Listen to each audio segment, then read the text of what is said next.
Afternoon, everyone. I am Javita Lee, and I will serve as your moderator for this afternoon. So I just want to welcome everyone again to our inaugural 2022 NC Black Environmental Injustice and Healthcare Summit, around injustice rooted in wellness. Thank you so much for joining our virtual conversation here today. So again, I'm Professor Javita Lee, and I will be serving as your moderator, and it's my honor to introduce our panelists for this afternoon, starting with Senator Natalie Murdock. As a native North Carolinian, UNC alum, and local elected official, Natalie has spent a lifetime learning about the strengths and challenges of North Carolina. With over a decade of work experience in transportation, economic development, and government affairs, Natalie entered the public realm as a locally elected official. Now, she is the North Carolina State Senator for District 20, which encompasses Durham County, following an appointment from Governor Cooper in April 2019. She is the first woman of color under 40 to be elected to the North Carolina General Assembly. It was elected in 2020, earning over 100,000 votes. She is dedicated to pursuing a progressive agenda that will transform the lives of hardworking North Carolinians. Senator Murdock has over 10 years of experience in government affairs, transportation, agriculture, environmental affairs, and economic development. She has served in a multitude of positions within the North Carolina government, with her most recent roles being as Deputy Director of Communication for the North Carolina Department of Justice, and served on the NC Biden-Harris 2020 campaign. Not only that, but she has been very involved in the Durham Democratic Party, most recently serving as the first vice chair. She also is the principal and owner of Murdock Anderson Consulting, where she helps companies and nonprofits shape their voice and brand. Senator Murdock is a graduate of the University of North Carolina at Chapel Hill, and she's a proud member of Delta Sigma Theta Sorority Incorporated. Welcome, Senator Murdock. Next, we will have Senator DeAndrea Salvador. Senator DeAndrea Newman Salvador is a fifth-generation Charlotte native dedicated to serving her community, the founder of a groundbreaking Charlotte-based organization focused on energy efficiency and sustainability. DeAndrea works to improve the community's most pressing issues, including climate, clean air, and energy affordability. She believes in strengthening our infrastructure, supporting schools, and ensuring that teachers are paid a fair living wage. Currently raising two boys with her husband, Kirk, DeAndrea is a graduate of UNC Charlotte, where she earned her economics degree. While earning her degree in economics, DeAndrea worked in economic development and government affairs for organizations like the Beverly Hills Chamber of Commerce and the Electric Power Research Institute, where she saw her Charlotte neighbors spending more than 20% of their income on energy expenses. DeAndrea took action and found RETI, a nonprofit focused on helping families sustainably reduce energy costs using smart technology, solar energy, efficiency, and education. RETI also consulted on the City of Charlotte's Sustainable Energy Action Plan. DeAndrea serves on the board of Clean Air Carolina, and she was on the Mecklenburg County Air Quality Commission for 3 years. She is a TED 2018 Fellow and recipient of the UNC Charlotte Young Alumna Award of the Year Award. DeAndrea was recognized as one of the Charlotte Mecklenburg Black Chamber of Commerce's 30 Under 30 and honored as a 2019 AACSB Influential Leader. She previously served on the board of the American Association of Blacks in Energy. DeAndrea currently works for data privacy company Data Grail, where she leads Data Grail's content strategy, optimization, and creation, creating research and showcasing stories of how and why data privacy is increasingly vital to help communities and companies build trust with their customers. She's devoted to building a brighter future for North Carolina and fighting for the issues that matter most to her district. Welcome, Senator Salvador. Next, we have Professor Lameshia Whittington. Lameshia Whittington serves as the Deputy Director of Programs for North Carolina Black Alliance and Deputy Director of Advanced Carolina.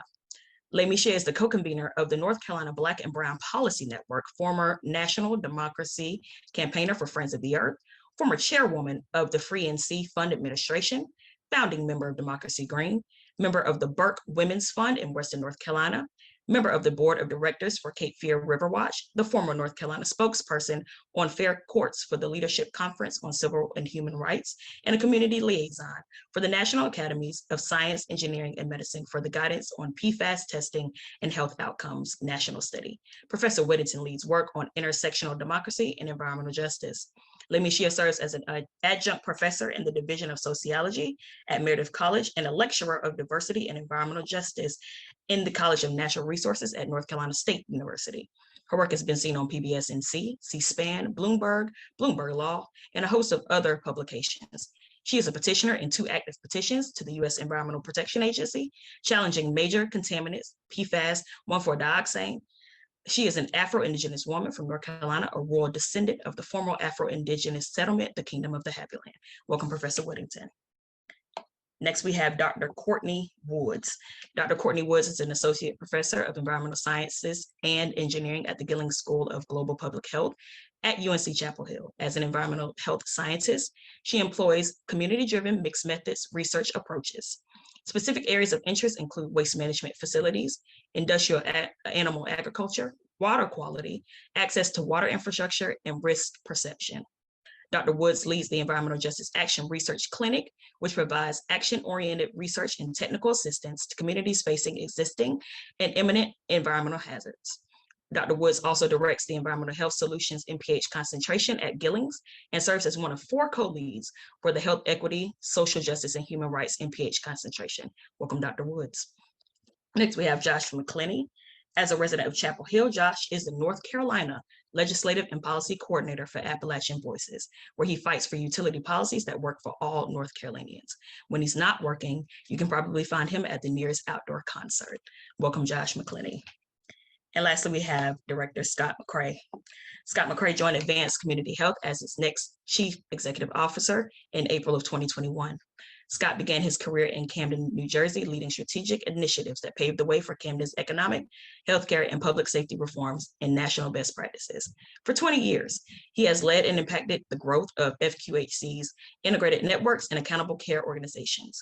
Scott earned a Bachelor of Science degree from Clemson University in Public Health and Health Science and completed his Master of Public Health, Health Systems, Policy, and Administration from the University of Medicine and Dentistry of New Jersey School of Public Health. A visionary and calculated market disruptor, Scott infuses a high level of business acumen, advocacy, and collaboration to the organizations and communities he serves. Welcome, Scott. And so going into our panel for today, I do want to just kind of lay the groundwork and go to Senator Murdoch to kind of give us kind of an overview of where we are regarding environmental justice and healthcare policy that we've seen over the last couple of years that has directly impacted, whether positively or negatively, communities, specifically Black and Brown communities. So Senator Murdoch, do you mind giving us kind of the lay of the land? Yes, I'm happy to. Thank you so much, Professor Lee, and honored to be here with this panel, especially my colleague in the Senate, Senator D'Angelo Salvador, and huge Lamicia fan. So whenever Lamicia calls, I'm like, I'm right there, whatever she needs. And met, got to know Lamicia really by working in this space. And so before becoming a senator, I was a soil and water supervisor, which is a position a lot of people know nothing about, but we do a lot of environmental work and advocacy and policy, particularly on the agriculture side of things, which is all interconnected. So I think to really lay the foundation, we have to go back to the 1980s. North Carolina is actually the birthplace of the environmental justice movement in Warren County. There were chemicals that were going to be dumped in that county. And it just so happened that they randomly picked a county that was actually the most diverse, had the highest number of African Americans compared to any other county in the state of North Carolina. And so local leaders there, they protested, they literally physically put their bodies in front of trucks. One of those folks that I'll give a shout out to, Valerie Jordan, is now running to join myself and Senator Salvador in the state Senate.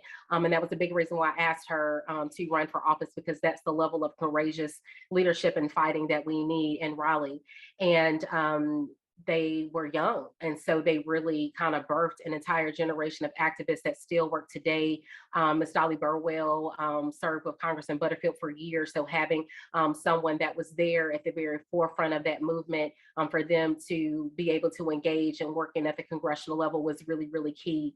So we have a strong history with that, for better or for worse. And speaking of Warren County, they're still fighting to bounce back. I mean, there were plans for Soul Cities that were inspirational and inspiring, but didn't truly materialize. And that's just one example of a lot of the basis of environmental justice of, again, it just so happened, but it's not just so happened. It strategically, methodically, a lot of undesirable, environmentally harmful, whether it be chemicals, whether it be where a landfill is located, And I hope she speaks on it a little bit later. One of your own panelists, Senator Salvador, grew up close to a nuclear facility, and that was a big part of why she's so passionate about energy. Of it wasn't until I believe she shared she was in elementary school where she realized, wait a minute, it's not normal for folks to have to take iodine pills because they live so close to this facility.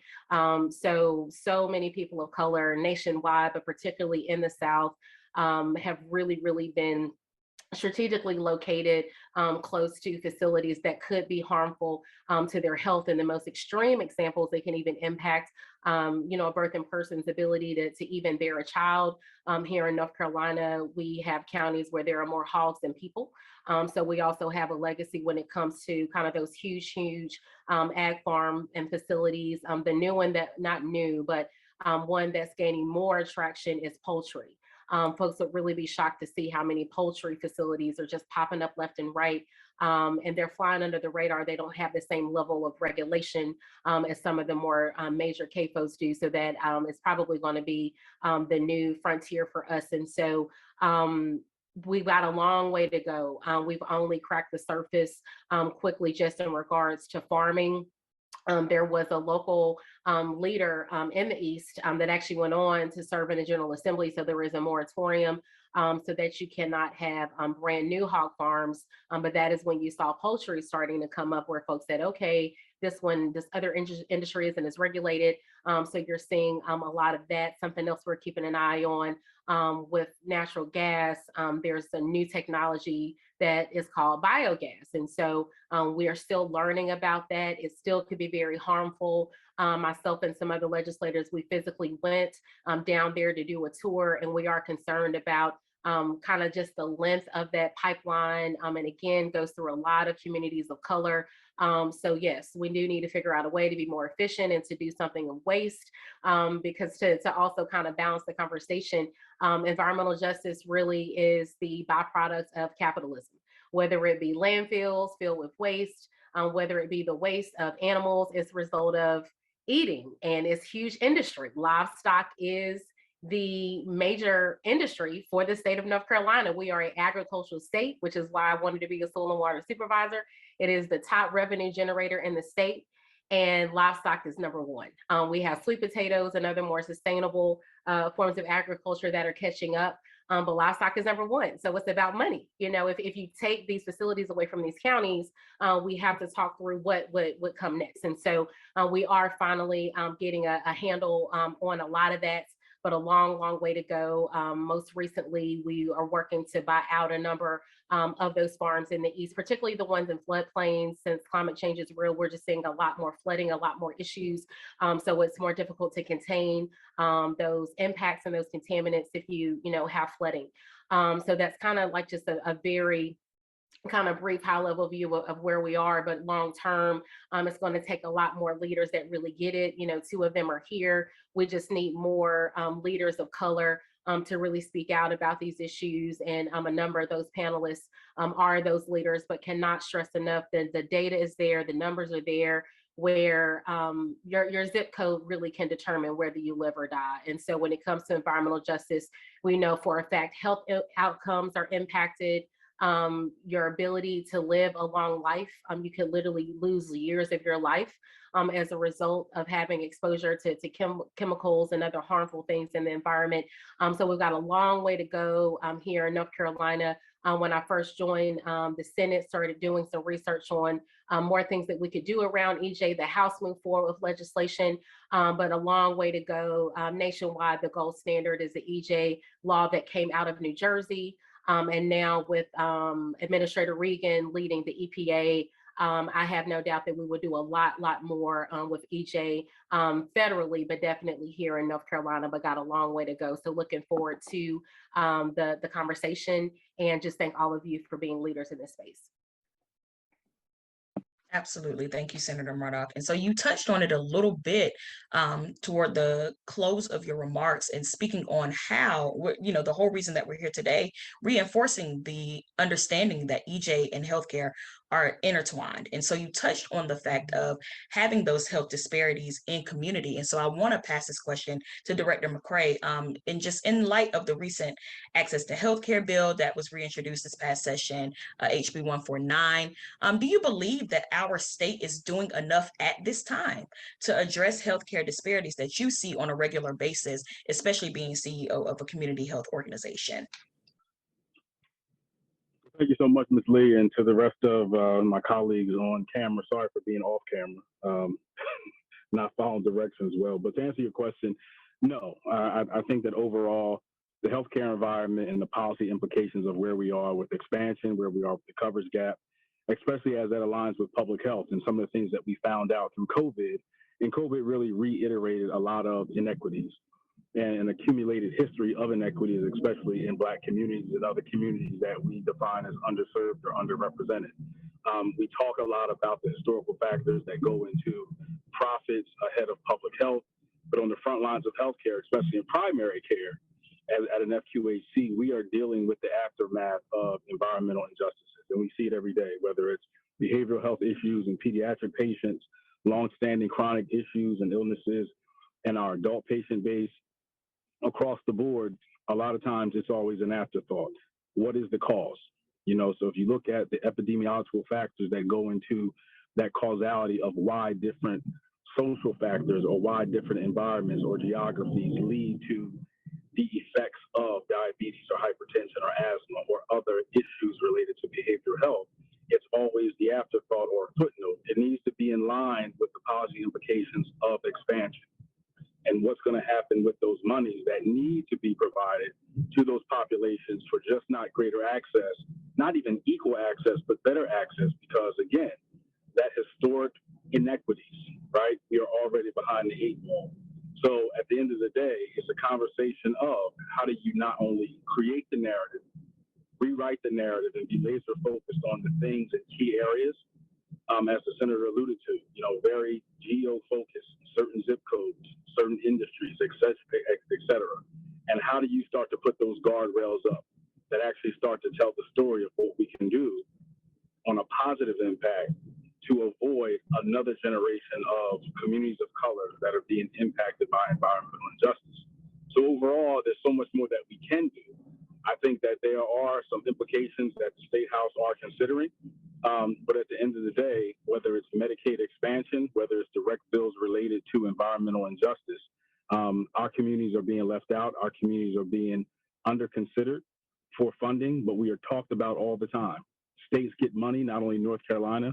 I'm from the state of New Jersey. States get tons of money to deal with issues like this based upon the demographics and the ratios and the data that are supporting the fact that we still have not done enough over the years for these particular communities. And again, we see it. So as an FQHC, we are starting to deal with this from a social determinant factor, but also understanding from a policy standpoint, we have to make more noise. And I think the collective efforts of groups like this will get us further down the field as to starting to pinpoint sustainable pockets and resources of funding that can help us not only just talk about it and research it, but come up with some long-term solutions. So a lot to be done, but I think we're on the right track. And I think, again, this group, and I'm very new to this state, very encouraged by the energy and a lot of the expertise that's around the table today to talk about the connection between the environmental injustices and healthcare. Because a lot of what we talk about in healthcare now in a value-based environment is about how do you cut costs? How do you save money? We'll never be able to get to a break even or seeing those cost shifts if we don't deal with the front end implications of things that nobody wants to talk about. Okay? If you want to save money long term, if you want to have better and healthier communities, you have to put guardrails up around corporations and policy that protects the injustices that we have felt for generations. Absolutely. Thank you. And so I kind of want to go a little bit deeper into this intersectionality. And I think we've already confirmed here in space that, it's already safe to say that the growing number of health disparities that we're seeing now are directly linked to environmental injustice, as well as the healthcare disparities and healthcare implications that we're seeing through policy.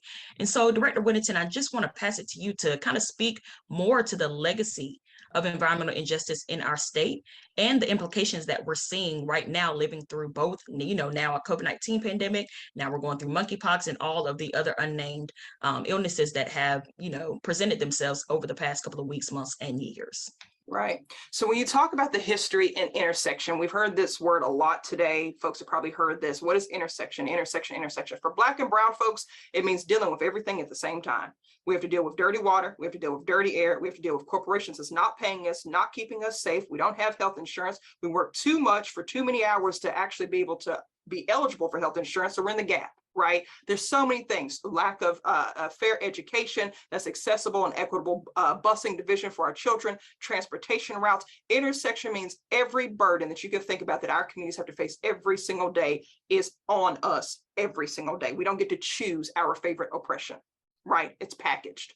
And so when we're talking about the history of injustices, what we have to do with environmental injustice is be able to name it and see it in different places. We think, and we've been told, okay, environmentalism is just protecting the trees. Environmentalism is just protecting the water. It is that, but environmental justice is the centering of the people that are being strategically targeted by corporations through racism and discrimination that, guess what? They put that contaminated chemical in that soil, in that community, because they are Black and brown. That's what environmental justice is. We don't need to be co-opted. So when we're talking about policy and the intersection, I'm hearing a lot of co-opting of the word environmental justice. No, it was created by Black folk that support Black and brown folk being protected and low wealth populations. That's literally the definition of environmental justice of the movement that was birthed. It is the saying you targeted this community based on race, period.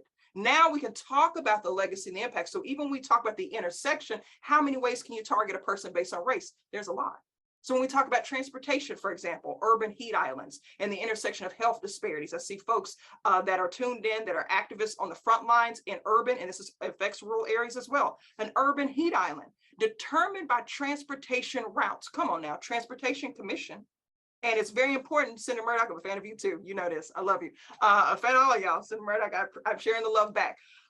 It's very important what Senator Murdoch said, Valerie Jordan, because I'm about to tie this intersection. Urban heat islands. I want you to remember her name. I'm going to bring it back.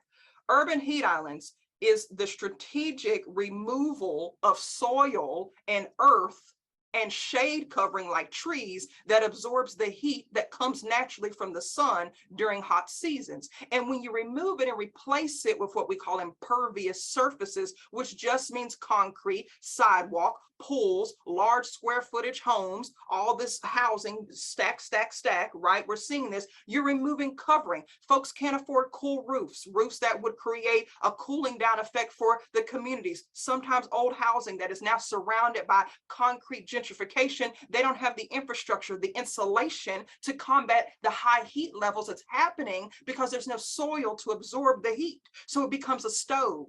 So a community on average can have a higher 7 to 10 degrees higher in that one community, that 2-block radius, than the community in the outskirts that has more soil. So when you create a stove by developing gentrification, new building, high rises, more student housing, impacts our students too, y'all. What are they living in? When we're putting more bus transportation corridors, so your bus stations, right? When you're putting more carbon emissions, trucks and buses that are emitting these pollutants, right? It's heating up that community, and that creates high blood pressure.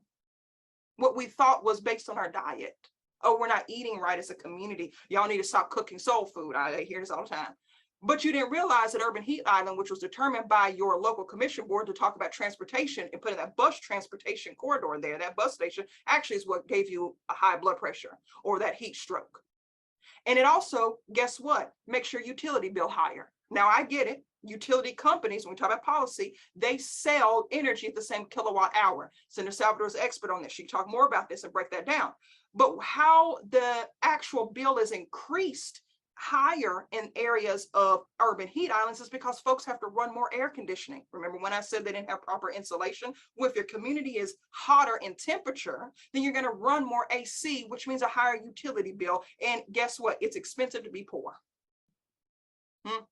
So that's the intersection. And what is the history of transportation? I'm calling it transportation, but our people know it as across the railroad track. Whenever you hear in our community, honey, our communities across the railroad track, that's gentrification. How long has that been happening? Jim Crow, Reconstruction era, post-emancipation? Across the railroad track was how they divided our communities based on mapping that, and again, created these disproportionate areas of discrimination where these dirty corporations would come in for cheaper land. When we talk about the intersection of policy with housing and talking about how does that impact healthcare, well, honey, you can't stay in shelter in place with COVID-19 and be evicted. You can't shelter in place when you know that your home, because you're heirs property, or you're a renter, or you live in modular, trailer, manufactured homes, you aren't eligible for certain U.S. Department of Agriculture grants to renovate your home. And the loan you applied for at the bank was denied based on redlining. Wells Fargo was found guilty 2020 of doing this to Black communities. They had up the poster Black Lives Matter, but I guess Black homeowners didn't matter because they denied loans. And so when we talk about you're denying loans to help folks renovate their homes so that they can withstand higher temperatures due to global warming, that they can stay sheltered in place and be safe during COVID-19. Instead, you deny loans because it's heirs property, or because they're renters, or because they're modular manufactured homes. But then here you go. Here's your local elected leaders, depending on, there are some good ones. I want to ground that. We're obviously working with folks, but here you have to pay attention to the process. Here are elected leaders then creating urban renewal programs, policies by which they create money to support the renovation of slums, ghettos, and hoods, to renovate them. But the program money doesn't go to the people who own the homes that got denied the loan. It goes to the developers. So the same bank that denied you the house loan is now giving the loan to the developer to come in and pick up all your property, pay you a nominal amount, which takes you from being a homeowner to a renter because they don't pay you enough in the buyout. And now your community has been renovated and beautified. That's the intersection. It's been happening. It was called redlining historically. It's now called gentrification. It was called plantation, now it's corporation. We keep rhyming with the same words, but we need to wake up and realize it's the same cycle being repeated over and over again. And we're recycling policy, and it takes, as what's already been said, revolutionary thought leaders of what you're hearing today, which you've heard throughout the day. It takes us to dismantle those inequities and a system that was built to be inequitable. That's how it was created. That's what I'm grounding here. So I hope that helps. There's a lot of different definitions. And the last thing, Eastern North Carolina, largest area for Black population. It is the largest area for the voting population. That's why it's been gerrymandered the most. We talk about it's the largest area for the largest Native American population east of the Mississippi. Now the West, I'm from the West, we have contamination. I almost worked in a poultry plant. It was my first almost job as a manager before my people said, no, you're going out and you're going to go out. And I'm glad they did, because that's why I'm here. In the East, they have historic legacy pollution.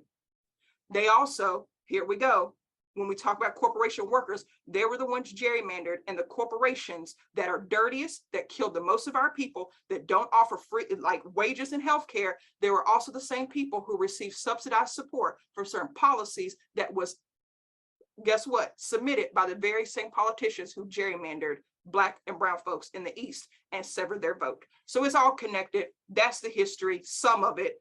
Love the thought. Please drop in the chat. Javita, I'll turn it back to you. Thank you so much, Director Whittington, for grounding us in that intersectionality and just really, speaking truth to power about what has gone down in this state and what is still continuously happening even today. And so I do want to kind of stay in this space a little bit and make sure that, we are speaking to what I like to call the forgotten part of environmental justice, which is utility. And so I want to pass this question to Senator Salvador and ask, how critical is it for our state to have adequate and equitable utility infrastructure to ensure a quality of life for our impacted communities?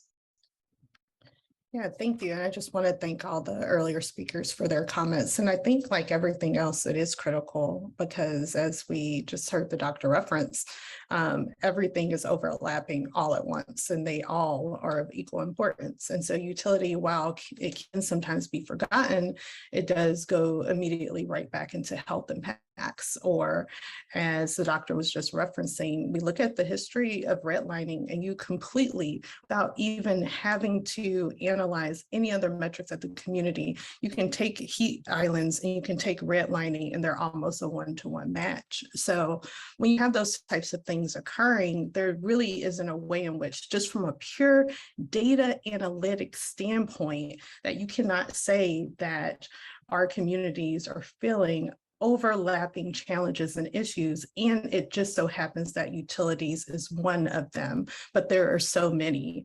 I'll harken back to, I believe it was a congressperson from Louisiana, or I forget where he was from.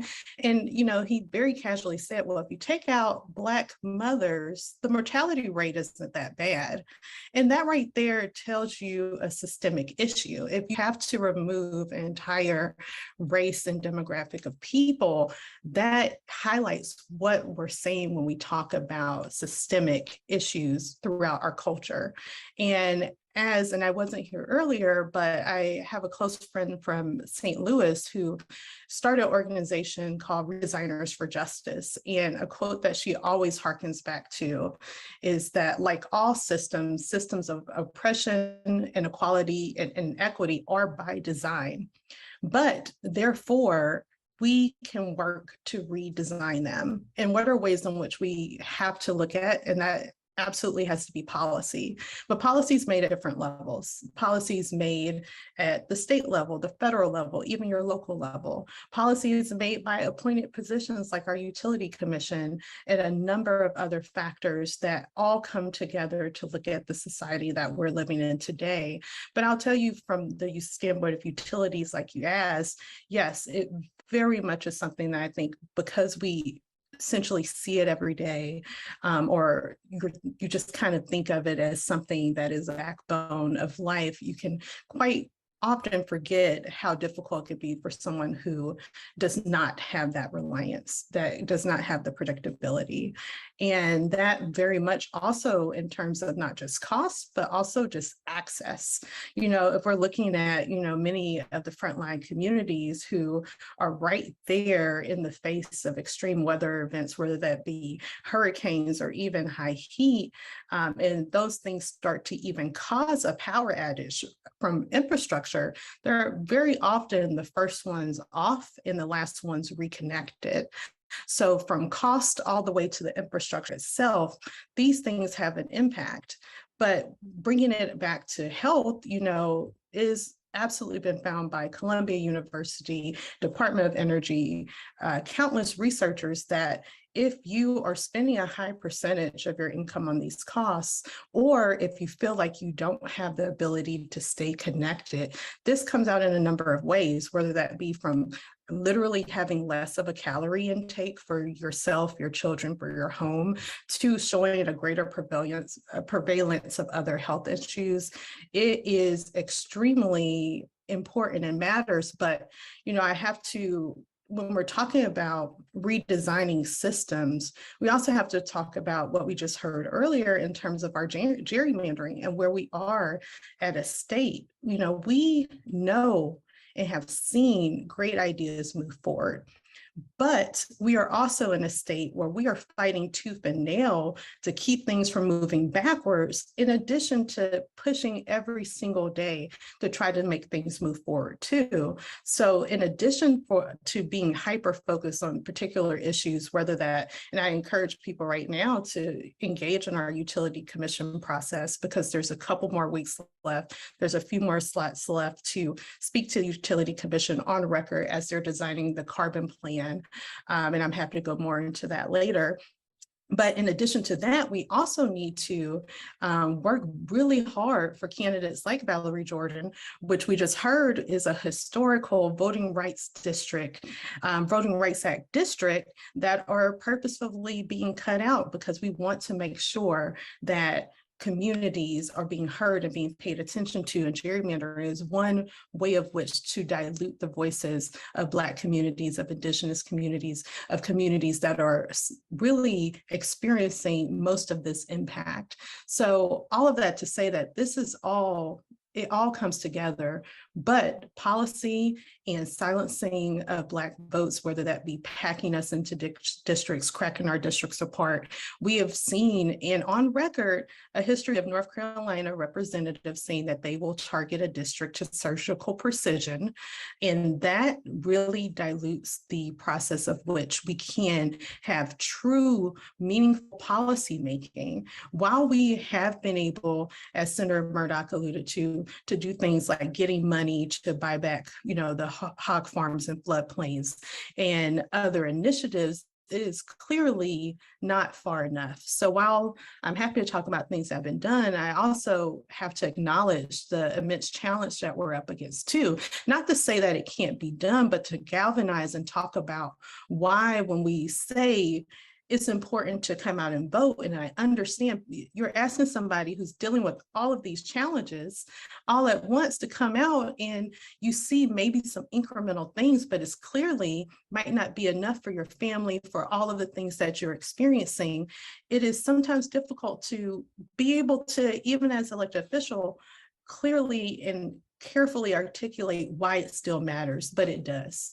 And it's not one solution. I think there's a lot of different ways that we can go, but we have to acknowledge that these things come together in a number of ways, whether that be from health, whether that be from just the sheer ability to feel comfortable in your own home, whether that be to cost, but utilities again are the underpinning.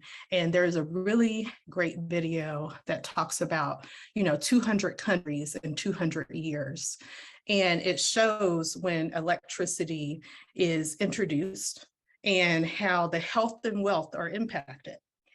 And so you start to see the Western countries start to, as they get more access. But what was interesting is if you look at those 200 countries in 200 years, and you look at the health and wealth, and you take out small pockets, this could be in the UK, in the US, you'll have communities whose health and wealth, because the inability to have energy that is reliable and affordable, their health and wealth is more comparable to that of a country that's dealing with high energy poverty and doesn't have access. So you have to realize that despite our country moving in an upward direction, if those pockets remain and continue to exist and persist, there absolutely will be this continued disparity of health and wealth, particularly in Black and Brown communities.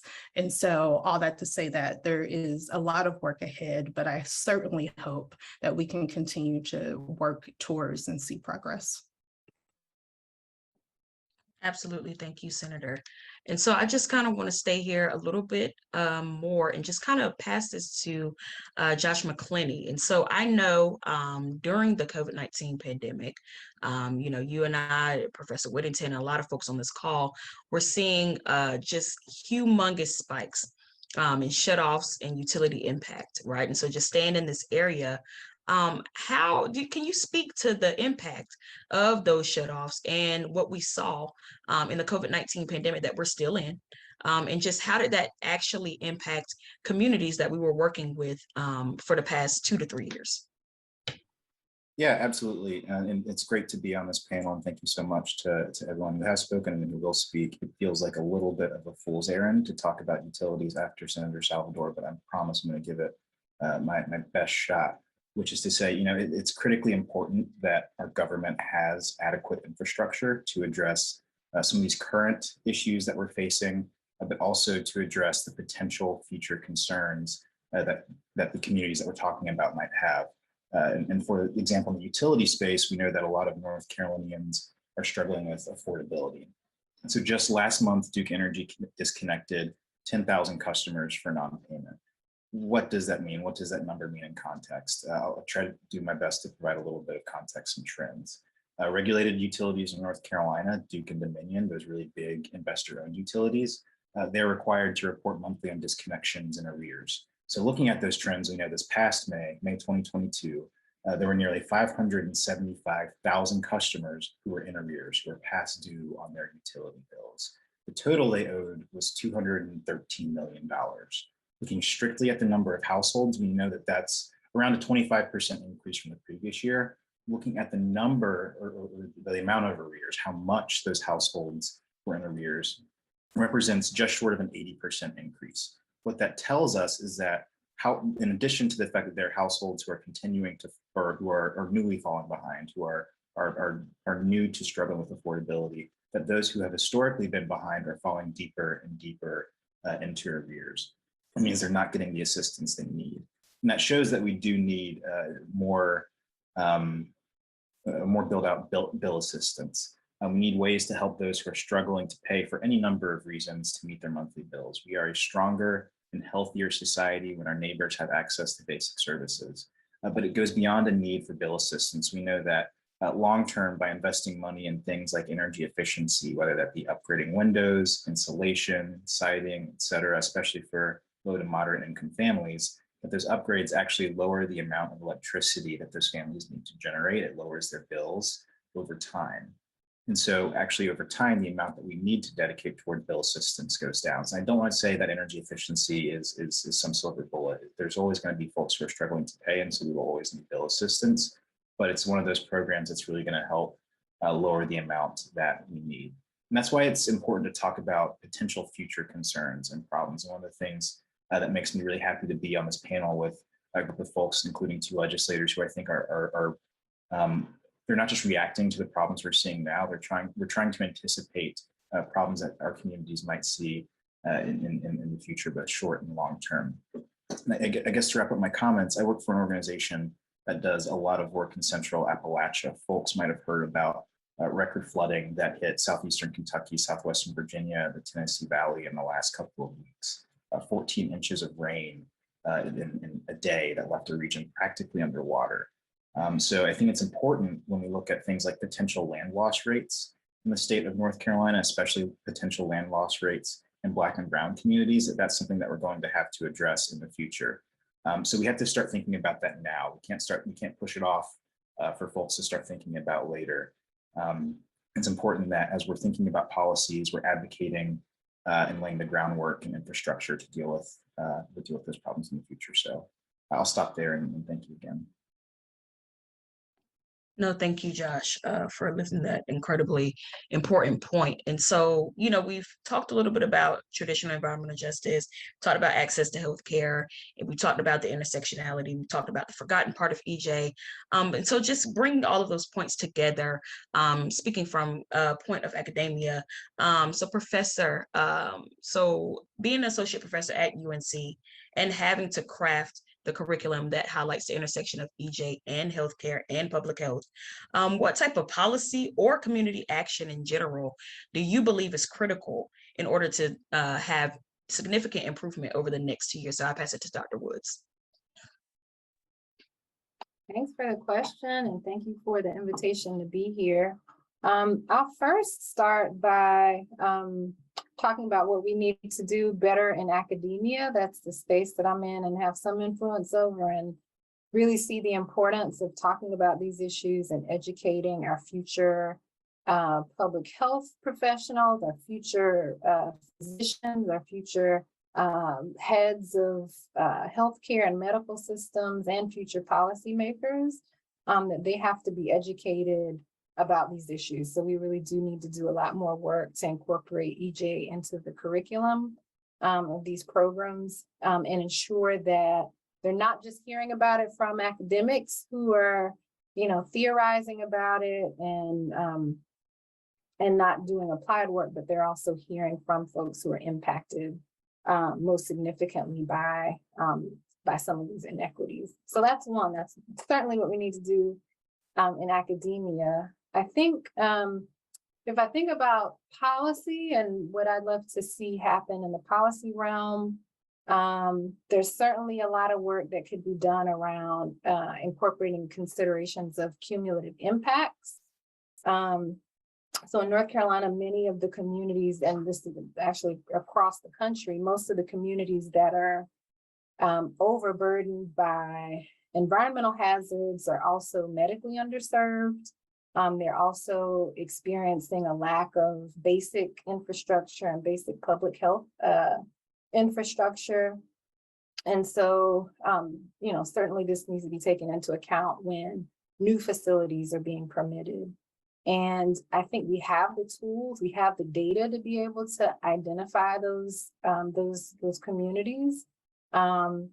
It requires some better use of the data and better use of the tools, and asking more novel questions, and some, I think, radical envisioning of what community health should look like. So that's one consideration for policymakers thinking about cumulative impacts. I think we could also consider health in all policies. So this is the idea that, you know, any kind of policy is going to have an impact on public health. And, you know, as a public health professional, it's really hard for me not to think about, you know, what are the health implications of this decision? But if health in all policies was the sort of framework or lens that policymakers were using, I think it would allow for more integrated policy making that promotes, you know, promotes health and health equity. From a community perspective, there have been lots of great questions that I've been trying to keep track of in the chat. I always say organize. I think a lot of folks here on the panel are organizers. They've started their work in organizing. And an organized community is one that is really hard to split up, hard to separate. And so making sure that you all, or that communities understand what are the priorities, what are the primary concerns, what are the ways that we want to address it. I think it's really important to be able to hold policymakers accountable and to go in as a strong front. I also think there was a question in the chat around accountability and holding policymakers accountable with budgeting. So, you know, there are certainly lots of communities, cities around the country that are incorporating more participatory budgeting. Of course, we'd like to see more of the cities, a larger proportion of cities' budgets being designated for this kind of inclusive involvement of citizens that are going to be impacted by a policy, to also be involved in, you know, figuring out where the money's going. But I think by having more participation from residents, that's one way of holding them accountable. You're telling them where you want the money to go, and you know, you're making sure that they're keeping track of that. Certainly, you know, having a record of who has been funded by, who has been funded, you know, what organizations or what agencies, what companies, what contractors are receiving funds, I think is also important. This is like an expectation that we have when we, as academics, receive a grant. We have to report, how do we spend the money? And if we decide that we don't want to spend it on a thing, then we have to get approval for that. So I think, you know, ensuring that cities are keeping a better record of where they're spending their money and making that public is also important. I think the final comment I'll offer here for impacted communities, in addition to organizing around the things that you don't want to come into your community, I think it's important to be visionary and plan and think about the things that you do want to see, and develop the kinds of I don't even want to call it dreams. Like, I think it's a matter of envisioning how you perceive your community to operate, what kinds of businesses and facilities and organizations, what do you want to be there, so that it's not always reactionary, but that we're offering suggestions and input on what we want to be there. Absolutely. Thank you, Dr. Woods. And so just kind of collecting all that we have heard this far on this panel, and, you know, I am going to pass this next question to Senator Murdoch, but I want all of our panelists to weigh in, please. And so just kind of building from the incredible representation that we have here today, you know, we have elected officials, and of course, you know, North Carolina Black Alliance cannot endorse, but we can engage our elected officials. And so, you know, we have policy advocates, you know, academics, service providers. And so just kind of seeing, you know, how can we make sure that we are capitalizing on the collective expertise that is Black and Brown leadership in this state, just to make sure that we are seeing the progress in both the General Assembly, but also directly out in the communities that we're serving. Thank you so much. And I love this question, Dr. Woods. Something you said took me back to, and Lemisha as well, transportation.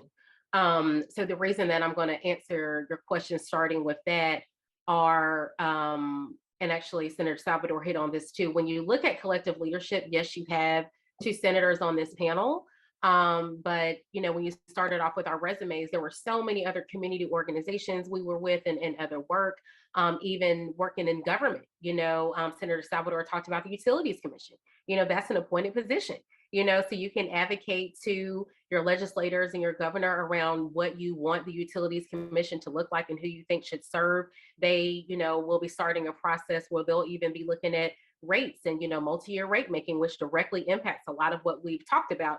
But even when it comes to staff, when I worked for a transportation agency, that was my first interaction with environmental justice. And I'm here in Durham, North Carolina, and Highway 147 just rammed through Durham, Hayti, and Black Wall Street, and Durham the Black community never really bounced back from that. So even things that, it may not sound sexy to be a transportation planner, but that's really when I jumped in, and I was the only Black planner in the history of the organization. So how do you ram through Black neighborhoods with transportation infrastructure? Because if you don't have anyone on staff that cares about preserving Black community and brown community, so when I was working on the I-26 highway project in Asheville, we potentially were going to ram through the last Black community standing in Asheville, Burton Street, the historic Burton Street community. And it wasn't until I joined that staff that we even went to that community to say, how do you feel about Highway 26? How do you feel about this transportation infrastructure that may divide your community? So even when it comes to, so many different levels of government, in addition to being, activists and community organizing, you need all of that. But even when it comes to working with various levels of government, you can shape policy, you can create policy, you can determine where would those public hearings be. You will determine what happens when you get those public comments, when they say, I do have a concern about this bus facility being located in this community. I'll fast forward to when I was working on the light rail project in Durham. So much controversy, understandably so, around where the maintenance facility was going to be. But as a result of the historical legacy of environmental justice, you now have laws that say you have to be thoughtful around where you put these facilities. And so lo and behold, when we wanted to put the maintenance facility and, a well-to-do neighborhood and, the homes are nice and the property values are great. Oh, they didn't want that. You wanted it on the Black side of town. You wanted to be in East Durham. But as staff, we were able to say, absolutely not. We've done the analysis and we know that we can safely put this here, so we knew that we could do that. Charlotte has shown us that. Home volume actually went up, because people wanted to be close to the light rail. So at any rate, you really, really do have to be everywhere. We need folks that can serve in various levels. So it may not look like running for office. It may look like talking to an elected official so that you can get appointed to these positions. But over time, that's where the real change occurs, is really, really being plugged in with various levels, from showing up to make a comment at meetings. I've seen that in the chat. We need all of that. But really that long-term sustained change can come from things such as, being a staff person for a really, really great organization. You could be there on the front lines in a different way. It may be thankless work, but critical, important work, so that we can really get a handle on everything that we're talking about. And since we do have some folks in public health, cannot stress enough how we need more people of color to go into medicine, all levels of medicine. There's an organization that I work with called Climate Medicine. In the chat, I saw some conversations around reproductive justice and environmental justice, directly connected. Good luck getting all the prenatal health care that you need if you live in an area that doesn't have the best access to healthcare, or if the power goes out, how are you supposed to feed your child? Good luck with that. So when we talk about how all of these topics are really, really interconnected, we really, really do need folks everywhere, and doctors get it. They are right there knowing EJ directly impacts their ability to serve patients. So as far as working with leaders, as leaders, we need more people, which is why we love these sorts of conversations and opportunity to kind of really, really bring all of it together, because none of us can do it by ourselves. Yeah. And if I may piggyback, oh my goodness, I just have chills. I just appreciate y'all. I wish we had more time, because there's so many questions in the chat right around like organizing trainings. You're getting step-by-step guides. Please, this is going to be recorded. This is going to be on YouTube, this whole summit. go back, refresh, because like what Senator Murdoch, what Dr. Woods, what Josh has laid out, what Senator Salvador has laid out, what Director McCoy has laid out, myself, is literally step-by-step guide. This is how you show up. This is where you show up. These are examples of commissions being appointed. When you're talking about the people representation, Senator Murdoch just reflected that, so I'll piggyback on this side because I can't speak as an elected official. That's why it's the power of having legislators in the room to tell you this is what it is with the inside strategy. Outside, as organizers, we oftentimes don't get to tell our story. That's a big theme about today, is making sure we are telling our story. Where was EJ birthed? Where is the impact of power, and where is the actual catalyst of change? It's in the people in North Carolina. This is the focus, and we welcome folks who are tuning in from other states. Honor y'all. Thank y'all so much. This applies to every other state, especially the Deep South and the Global South. So several years ago, Hurricane Florence, as many folks are aware, we've been dealing with hurricanes over and over. Matthew, 40 years ago, we were talking about from Floyd to Diana. Fran, we've been dealing with hurricanes, okay? Hurricanes, not only we know the impact displace folks, it actually picks up pollution, waste, filth, and spews it at a much far, like mileage, proximity from close to, of course, further output. So we're talking about in 2018, Hurricane Florence. There was, of course, this big community effort. There's many folks that are tuning in today that was a part of that relief, community relief, because FEMA didn't show up for us because we were undercounted on the census. So they didn't have us on the emergency mapping maps. They didn't know where to come get us. They didn't know the back roads. So we were having to save each other, give food to each other. But what happened is right before Florence, there was a public announcement about this chemical called PFAS, very eerily reminiscent of PCBs in Warren County. But the community wasn't able to actually get the information of, well, what is PFAS? What do you mean? There was something that was dumped in the Cape Fear River that poisoned over 1.5 million North Carolinians' water. What does that mean? Florence hit, and of course that PFAS was spread even further. So the next year in 2019, myself, a few other advocates in this space here, we decided to be to get strengthened research on what is PFAS and partner with national organizations as just community folk. We didn't know, what is PFAS? I don't understand what this is. We're not coming in as medical experts. Break it down for us. We sat down with researchers, we sat down with experts, and they told us this chemical was man-made. It was created by accident in a lab. It wasn't tested, the effects. There was no health effect studies data. So here we are. It's impacted Grays Creek Elementary in Fayetteville. It's impacted at high levels in New Hanover County. We also hear another chemical called Gen X that's in New Hanover County, Brunswick. We're hearing Columbus, Bladen. All these counties were impacted directly, and others that wasn't on the map, Fuquay, Varina, along the Cape Fear River. And so then what we found out is that the bottled water that had been shipped since 2009 to Grays Creek Elementary is because folks already knew, elected officials already knew it was PFAS contaminated, but the people didn't find out until 9 years later. And it took us doing community workshops at Fayetteville with Black Women's Rising. It took us doing community workshops, the first community workshop outside of the North Carolina Department of Environmental Quality. We were the first to hold a community workshop, and we met other PFAS allies and other organizations that joined us to actually talk to people about what PFAS was. We had to do it ourselves. And then from there, we had to compile a community organizing practicum with PFAS built into, this is what it's doing to your body, to your water, but we need studies to prove it. It became global. We did a tour in Southeast where we brought in a celebrity, Mark Ruffalo, just so he could amplify the issue of PFAS because he was in a movie talking about it, but nobody knew. We then followed that tour as community folks. We then gave presentations around environmental justice and how PFAS hurts, of course, reproductive health. It actually passes over in the embryo stage, it actually passes over the uterus to, guess what, the unborn, right? For a birthing parent, it passes through breast milk after birth.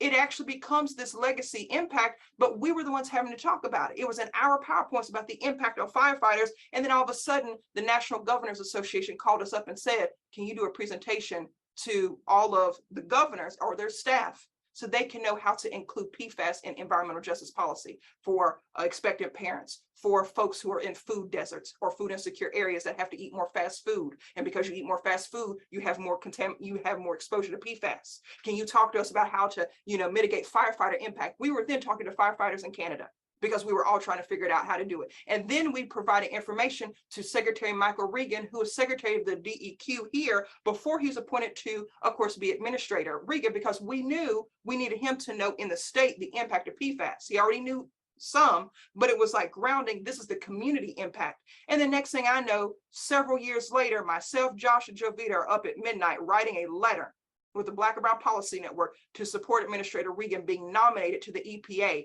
against the racist lambasting that was happening, and it went national. This letter went national, and he was appointed. He is our administrator, and PFAS is not only on the agenda, it's now, to President Biden, it's in their agenda. And now the roadmap to PFAS was announced here in North Carolina. Why? Because we did that education here following the pathway of Warren County as local folks, and we worked with our politicians. We changed the world. That's what we did on PFAS. And it started with a Black woman. It started with Black people. And it started because this is the legacy of North Carolina. And when I brought up Valerie Jordan earlier, it was not an endorsement, because I can't do that. Thank you, Joe B, for reminding me. But what I'm saying is, she was a child that laid in front of the Department of Transportation vehicles in Warren County, and then she became the first African-American woman to ever be elected as chair of the Transportation Commission, which means she was in charge of the DOT trucks, the very ones that almost ran over her as a child, because that is what we do. And that's how we also made PFAS worldwide, because we follow the legacy. And if you do become elected, if you do become appointed, you need to follow Senator Murdoch, Senator Salvador, and other leaders, right? So you know exactly what needs to be included. The same with Dr. Woods, Director McCroy, and Josh. If you need to know what's in your policy, these are the folks. You don't need to go looking any further. Get on the mailing list. We have different programs. We will connect you. That's the whole point of the summit. I'll stop right there. I just appreciate y'all. I love y'all. These are the people for your questions, and we'll get them answered.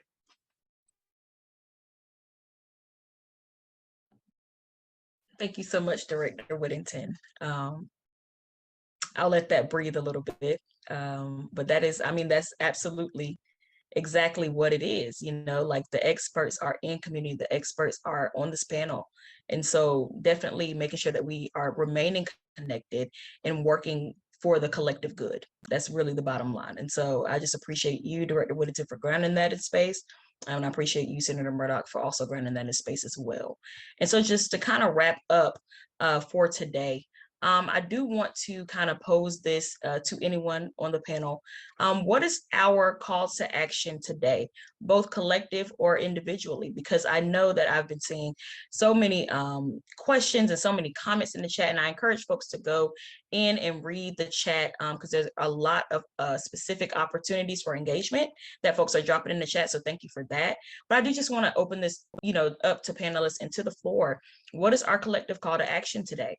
What is the charge for folks? How do we want our folks to be engaging you all as elected officials, but just also how do we engage in space together? What does that look like? Oh, Ms. Lee, I have a couple comments. Go for it. So, this is really, really exciting stuff. And as I'm listening to all the experiences and expertise, I think, one of the things we often do is we really set the table well as a people. And I've heard a lot about execution here today. And of course, you've given us this charge to call to action. But I look at all things as kind of 3 points, like what's our structure? And then how do we standardize that approach? And then how do we optimize it? Even though this particular body cannot advocate or say vote for a particular candidate, we're all coming from different parts of the state, different districts, et cetera. We need to be very deliberate and how we're going and spreading the words through our communities outside of what we do 9 to 5, okay? We need to start counting votes. We need to let current elected officials, folks that are trying to get in office, understand this policy agenda, all right? And it has to be a standard one. This is what the ills are. This is what the barriers are in our communities. And we need to be very, very forthright about this is what we need you to do about it. Votes count. Votes lead to policy change. And policy change leads to some level of sustainability.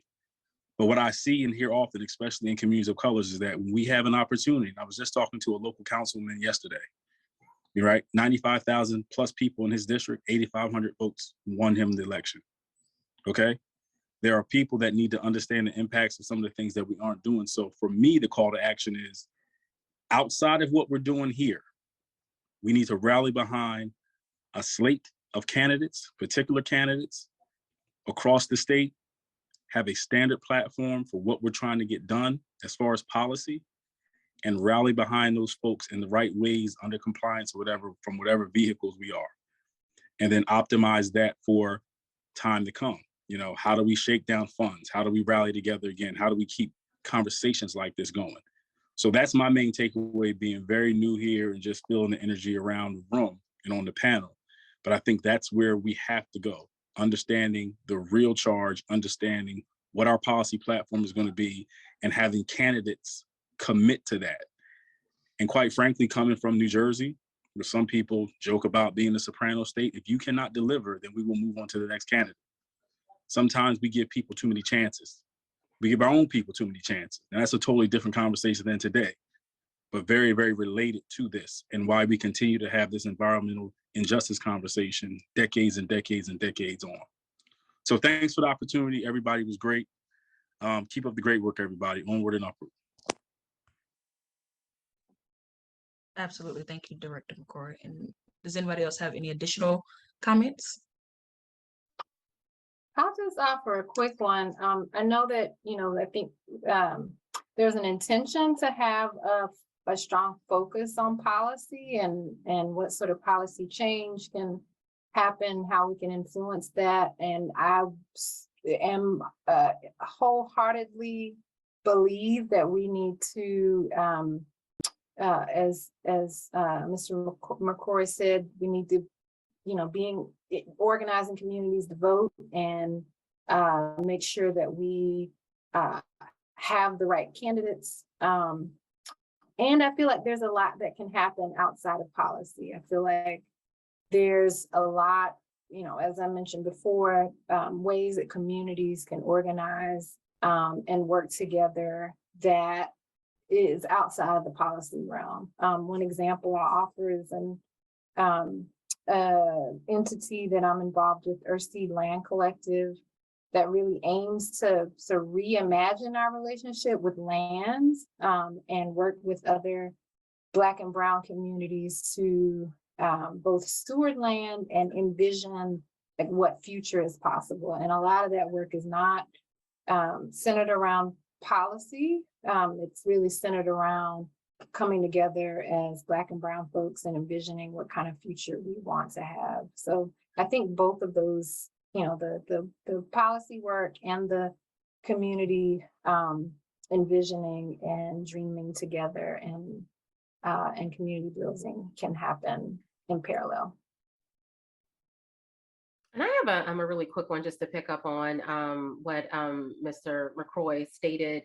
Something that I've been talking to a lot of national groups about. And again, we are not making any endorsements today, but a general statement of if you do identify as progressive or liberal, we really need to fall in love with local government and local politics. But there's some history as to why we don't, right? If you're Black, you remember, the Jim Crow era and segregation. And so it was the Supreme Court, it was Thurgood Marshall, it was JFK and LBJ. There were all these federal actors that, thank goodness, stepped in to fight against racial discrimination. But we took our eye off the ball. We weren't focused on governor mansions. We weren't focused on state legislative races. And that is how we got here today. That is how we got here with overtly gerrymandered maps that are racist, that dilute the voices of Black and Brown people. So, yes, we have to focus on U.S. Senate and president and everything, but we cannot take our eye off the ball of state house, state Senate, county commission races. We really have to not, it's not an afterthought. It has to be the focus. And it relates to the topic today because they are the folks that impact your life, quite frankly, more than your congressional member. So I don't need folks to say, oh, I'm only focused on, president. And it follows our voting patterns. Historically, African Americans, we will go in and vote, we will check president and walk out of there. When Justice Beasley lost her race here in North Carolina by 401 votes, if a few more voters in Mecklenburg County would have completed that full ballot, she would still be Chief Justice. I'm thrilled that she's running for U.S. Senate, but the fact that she only lost by 401 votes when people could have completed a ballot, that's what that led to. So literally, we have to fall in love with local politics again. We've got to do it, or we will never give our community the respect, treatment. We will never reach true liberation for Black people if we don't fall in love with local politics again. We've got to do it. Absolutely. Thank you so much, Senator Murdoch, and everyone who offered additional comments. And so unfortunately, we are bringing this panel to a close for today. I do want to thank our esteemed guests, Senator Natalie Murdoch, Josh McClenney, Senator Salvador, Dr. Woods, and Director Lamicia Whittington, and Director Scott McCrae. Super appreciate the expertise that has been on this panel. And of course, we will be sharing a resource document after today's summit to make sure that all of folks' contact information and the answers to your questions that you've been dropping in the chat will be available to you. And of course, this is also being recorded, so you will be able to reference this back as many times as you need. Thank you so much for joining us for today's panel, and I bid you adieu. Thank you.